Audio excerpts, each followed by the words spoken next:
Have you ever contemplated the terrifying reality of being convicted for a crime you didn't commit?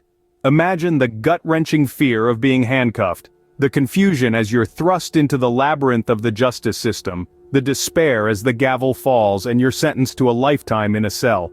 This is not a hypothetical scenario or a plot from a dark thriller.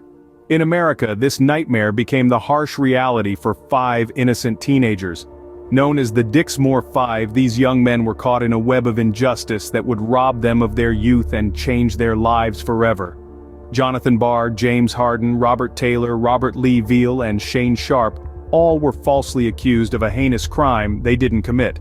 Their names, once associated with the innocence of adolescence, were now linked to a gruesome rape and murder. The case against them was built on shaky grounds: high-pressure interviews without their parents or guardians present, confessions alleged to have been coerced, and evidence that was later found to be withheld. Yet, this was enough to seal their fate, sending them to prison for the better part of their lives.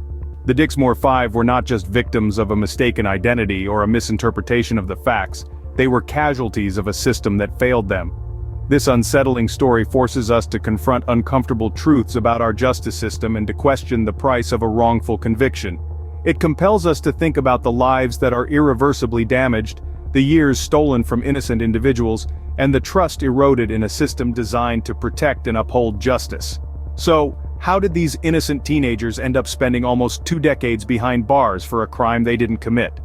This question sets the stage for a journey into the harrowing tale of the Dixmoor Five, a journey that will reveal the disconcerting realities of wrongful convictions in our justice system.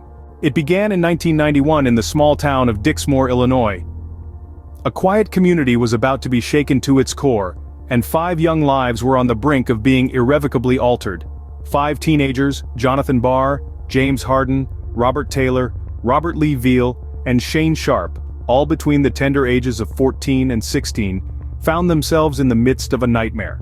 They were arrested on charges of a heinous crime, the rape and murder of a 14-year-old girl, a crime that had left the town in shock and mourning.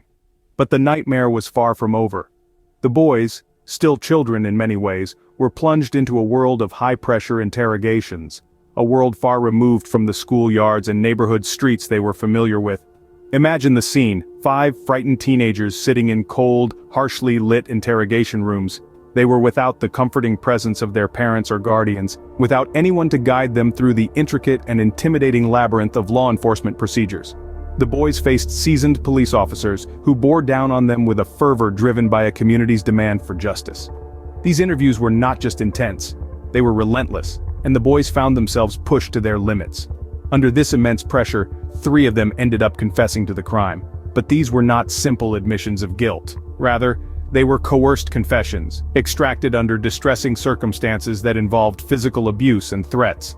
One might wonder how such a thing could happen.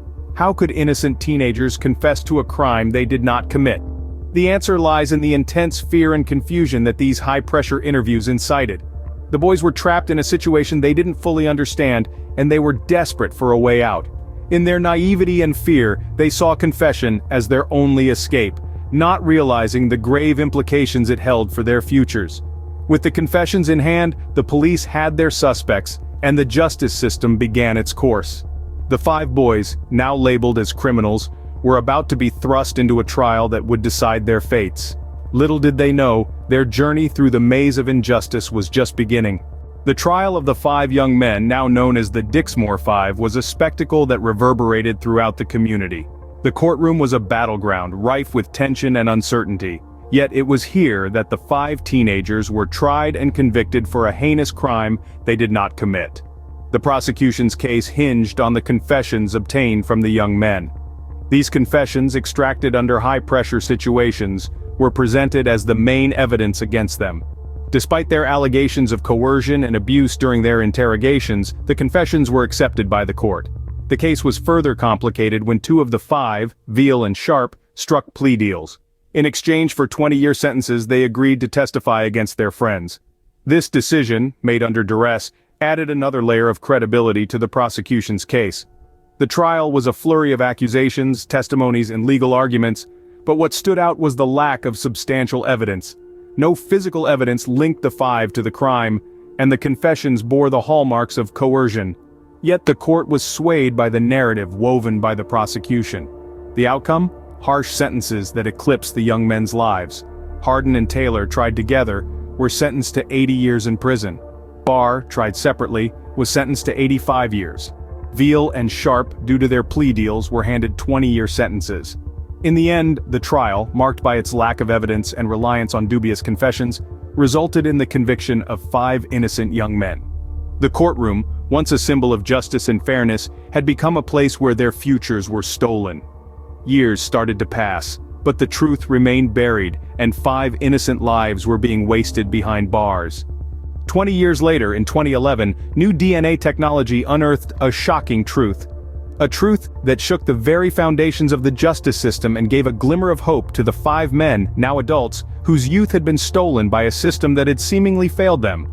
The DNA tests, a marvel of modern science, revealed a startling connection.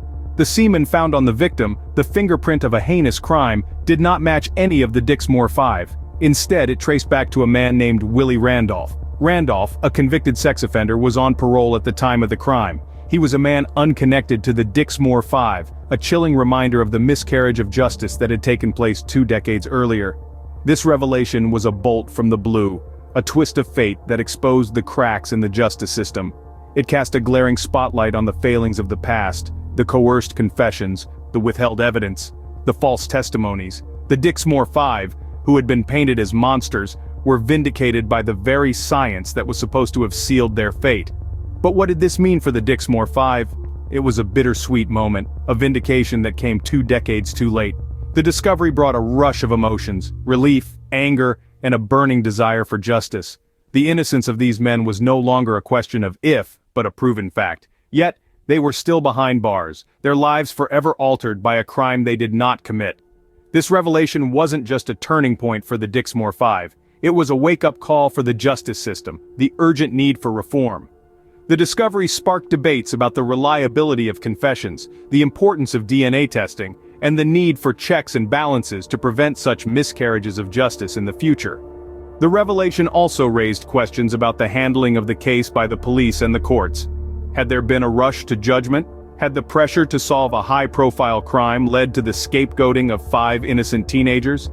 These questions demanded answers, and the Dixmoor Five were determined to seek them out. The innocence of the Dixmoor Five was now undeniable, but the fight for justice was far from over. Their story was no longer just about them. It had become a symbol of the larger issue of wrongful convictions in America, a rallying cry for change. The Dixmoor Five had a long road ahead, but they were ready to fight, armed with the truth and a determination to expose the failings of the system that had robbed them of their youth. Finally, in November 2011, the Dixmoor Five tasted freedom once again. After spending almost 2 decades behind bars for a crime they did not commit, the men were finally released.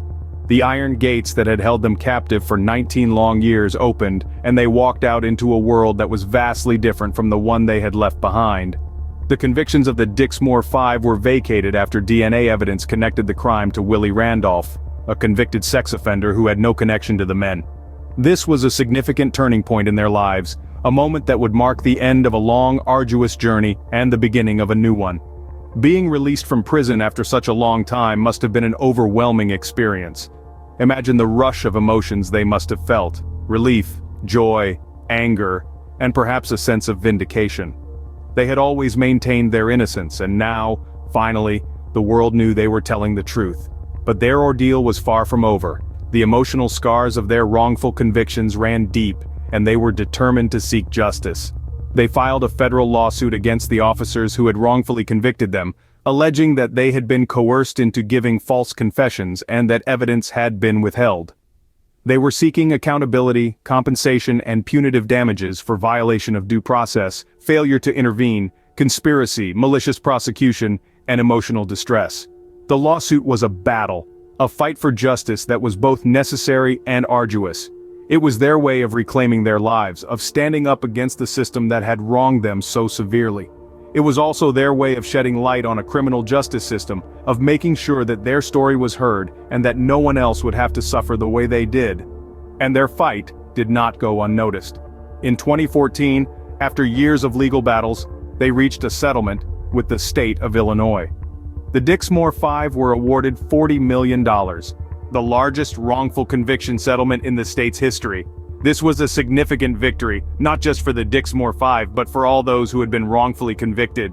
It was a statement, a message that the system had failed and that change was necessary. In 2014, they reached a $40 million settlement, marking the end of one chapter and the beginning of another. But their story is more than just a tale of justice served. It is a reminder of our criminal justice system, a call to action for reform, and a testament to the resilience of the human spirit in the face of adversity.